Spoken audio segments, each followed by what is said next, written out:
Hi students, chapter 1 का first topic Coulomb's law in electrostatic का छोटा सा एक्सप्लेनेशन लेके आया हूं मैं यहाँ पे आज।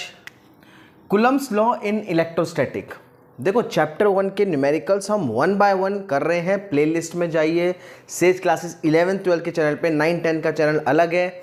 11 12 के चैनल पे आप सेज क्लासेस पे जब जाएंगे तो सिर्फ 11 12 की फिजिक्स, एक एक न्यूमेरिकल का एक्सप्लेनेशन वहाँ पे आपको मिलेगा। प्लेलिस्ट में सीक्वेंस में मैंने आपको एक्सप्लेनेशन कर रखे हैं, उसे ज़रूर करिए। सीबीएसई बोर्ड के लिए बहुत ज़्यादा इंपॉर्टेंट है वो। ठीक है, हम फर्स्ट टॉपिक पढ़ने जा रहे हैं। छोटा सा 5 से 10 मिनट की वीडियो में आपको कूलम्ब्स लॉ का यूज़, उसका फॉर्मूला कैसे डिराइव होता है, उसमें क्या क्या चीज़ें होती हैं, ये प्रिपेयर करना है। चलिए आई करते हैं। कूलम्ब्स लॉ इन इलेक्ट्रोस्टैटिक, पहली चीज़ जो आपको याद रखनी, कूलम्ब्स लॉ हम क्यों पढ़ रहे हैं। देखो, दो चार्जेस हैं। अब वो दो चार्जेस कोई किसी भी नेचर के हो सकते हैं, या तो पॉजिटिव पॉजिटिव या पॉजिटिव नेगेटिव। ठीक है, मान लेते हैं हम दो चार्जेस ले लेते हैं, Q1 एंड Q2। इनके बीच में जो दूरी है इसे ले लेते हैं R। ठीक है, Q1 Q2 इनके बीच की दूरी है, इसे ले लेते हैं R। तो अब पॉजिटिव पॉजिटिव होंगे तो इनमें रिपल्सिव फोर्स लगेगी आपस में, पॉजिटिव नेगेटिव होंगे अट्रैक्टिव फोर्स लगेगी। अगर दोनों ही नेगेटिव नेचर में है तो दोनों में फिर से रिपल्सिव फोर्स लगेगी। तो ये फोर्स हम कैलकुलेट कैसे करेंगे, ये कूलम्ब्स लॉ बताता है। ठीक है, तो बेसिकली कूलम्ब्स लॉ क्या बता रहा है हमें, electrostatic force between two charges,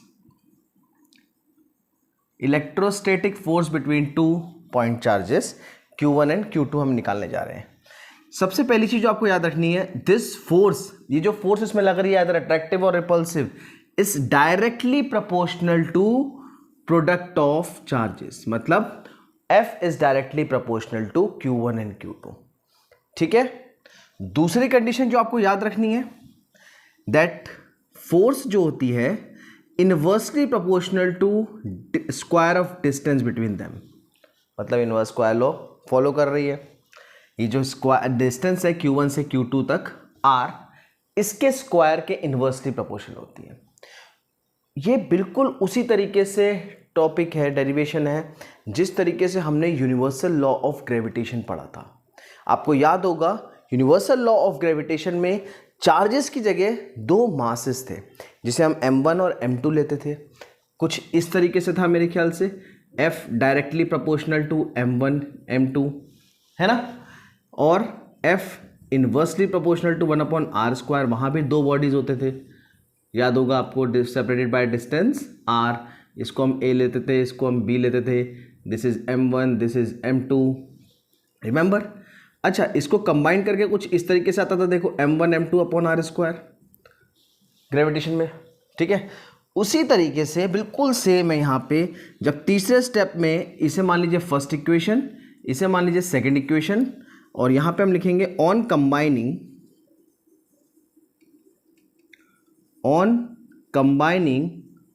1 and 2। 1 and 2 को जब हम कंबाइन करेंगे तो हमारा क्या बनेगा, F is directly proportional to Q1 Q2 by R²।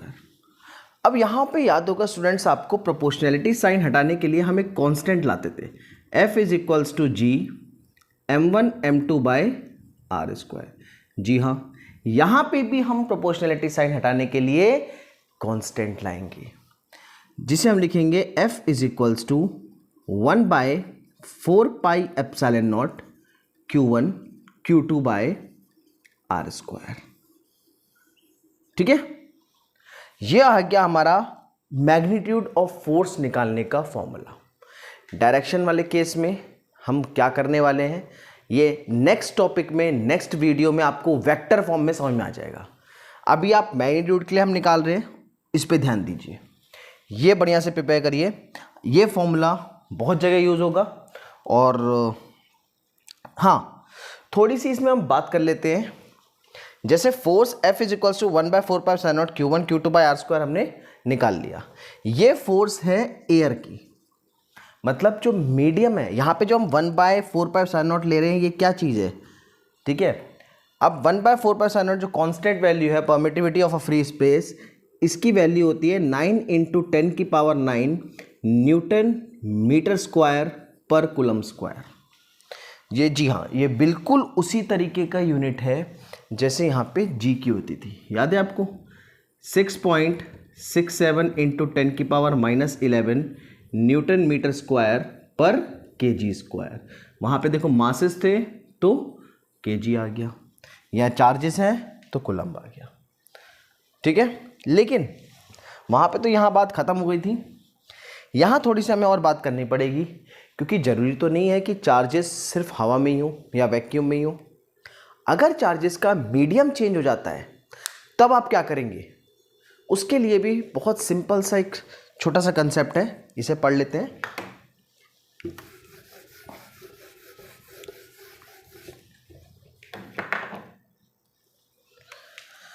ध्यान रहे, पहली चीज़ यहाँ पे 3 चीज़ें याद रखनी है आपको। सबसे पहली एप्सिलॉन नॉट क्या होता है। देखो ये जो हमने 1/4 एप्सिलॉन नॉट है, यहाँ से अगर सिर्फ एप्सिलॉन नॉट की वैल्यू निकालो, क्योंकि देखो 1/4 एप्सिलॉन नॉट की वैल्यू ये है, अगर सिर्फ एप्सिलॉन नॉट की हम वैल्यू निकालेंगे तो वो वैल्यू अलग आएगी, ठीक है। 8.854 इंटू 10 की पावर। अब देखो जब ये वाला पोर्शन जो है, ये पावर जो है 9 इंटू 10 की पावर 9, एप्सिलॉन नॉट उधर लेके जाओगे और इसको सॉल्व करोगे तो यहाँ पे ये वैल्यू निकल के आएगी -12, और ये जो यूनिट है ये रिवर्स हो जाएगी, क्योंकि देखो एप्सिलॉन नॉट इधर जा रहा है, ये पूरी यूनिट इधर आ रही है, तो हमारा जो कूलम स्क्वायर जो डिनोमिनेटर में था वो ऊपर चले जाएगा कूलम स्क्वायर, और न्यूटन मीटर स्क्वायर जो न्यूमरेटर में था, मतलब जो ऊपर था, वो नीचे चले जाएगा, मीन्स पर न्यूटन पर मीटर स्क्वायर। न्यूमेरिकल्स में आपको ये वैल्यू यूज़ करनी पड़ेगी, डायरेक्ट आप यूज़ कर सकते हो, वहाँ आप कैलकुलेट नहीं करोगे, ठीक है, ये वैल्यू डायरेक्ट यूज़ करोगे। दूसरी चीज़, एप्सिलॉन नॉट क्या होता है, permittivity of free space, air और वैक्यूम। एयर वैक्यूम का केस आएगा, आप डायरेक्टली ये फॉर्मूला लगाएंगे, ठीक है।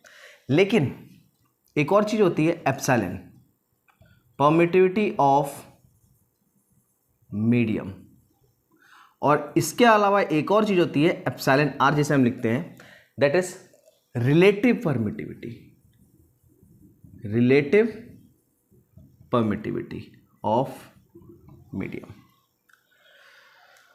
इन तीनों के बीच में रिश्ता होता है, रिश्ता तो हर जगह ही होता है इन तीनों के बीच में हमारा एक रिश्ता है, उस रिश्ते को याद रखना है, आपस में एक दूसरे को ऊपर नीचे फेंकते रहेंगे, कोई दिक्कत नहीं।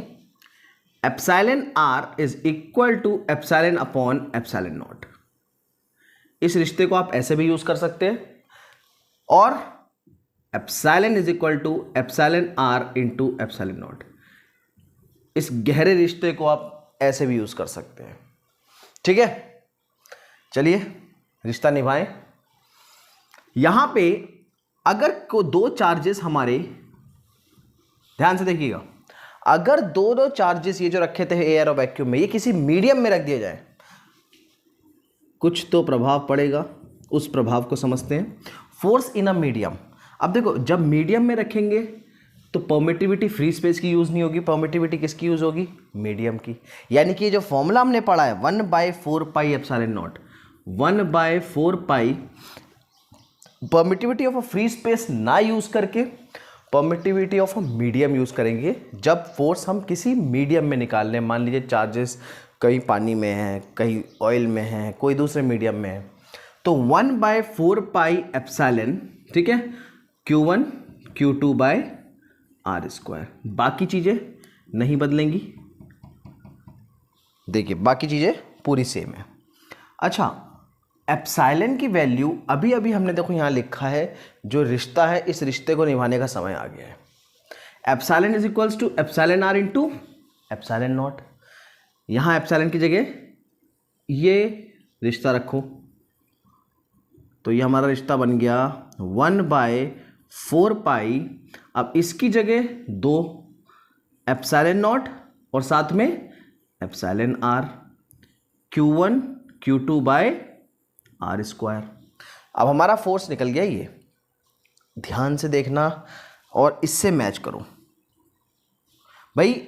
1/4πε0 Q1 Q2 by r square, हमने अभी अभी पढ़ा है क्या होता है, फोर्स इन अ एयर। तो force in a medium is equal to force in a air divided by epsilon r. ठीक है, एप्सिलॉन आर मतलब relative permittivity of that medium. एक फॉर्मूला तो ये बन गया, और एक रिश्ता निभाने का समय और आ गया है। ज़्यादा रिश्ते नहीं है, बस ये तो खैर सिंपल था, ये एक रिश्ता था, और एक रिश्ता और यहाँ पे देखना है कि जो हमारा एप्सिलॉन आर है, यहाँ पे लिख देते हैं, और ये जो एप्सिलॉन आर है ये न्यूमेरिकली इक्वल होता है उस मीडियम के डाइलेक्ट्रिक कांस्टेंट के बराबर। तो आप यहाँ पे इसकी जगह लिख सकते हो, और force in a medium is equal to force in a air divided by k. ध्यान रखना कहीं कहीं पे के जो होता है वो इस 1/4πε0 की जगह यूज़ होता है।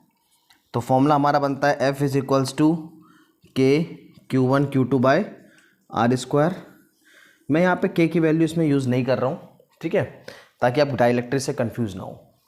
बाकी नॉर्मल ठीक है, आप कर सकते हैं, बुक्स वगैरह में दिया होता है, कोई दिक्कत नहीं। तो यहाँ पे ये एक रिश्ता और इस एक रिश्ता पे ध्यान रखना है, ये रिलेशन इंपॉर्टेंट है 1 मार्क्स क्वेश्चन के लिए भी, ये रिलेशन इंपॉर्टेंट है। और ये रिलेशन आप डायरेक्टली यूज करोगे इन केस ऑफ मीडियम, जब फोर्सेस किसी मीडियम में निकालनी हो। ठीक है, वीडियो पॉज करके आप ये इतना सा पार्ट कूलम्ब्स लॉ का, इसे बिल्कुल अच्छे से याद कर लेना है।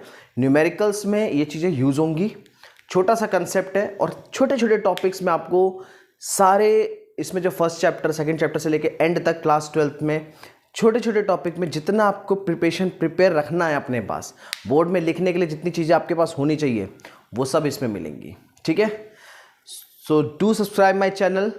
सीक्वेंस में बहुत सारे क्वेश्चंस आने वाले हैं, बहुत ज़्यादा मज़ा आने वाला है, मिलते रहेंगे। एक चैनल और है सेज क्लासेस 9th 10th, उसमें 9th 10th मैथ्स और फिजिक्स भी होता है, आप उसको भी सब्सक्राइब करिए। आपके घर में कोई भी छोटा भाई बहन जो भी हो पढ़ने के लिए, सीक्वेंस में सारे क्वेश्चन सॉल्व कर रहा हूँ मैं। मिलते रहेंगे, बाय बाय। आप इसे आराम से नोट कर सकते हो वीडियो पॉज करके। Thank you.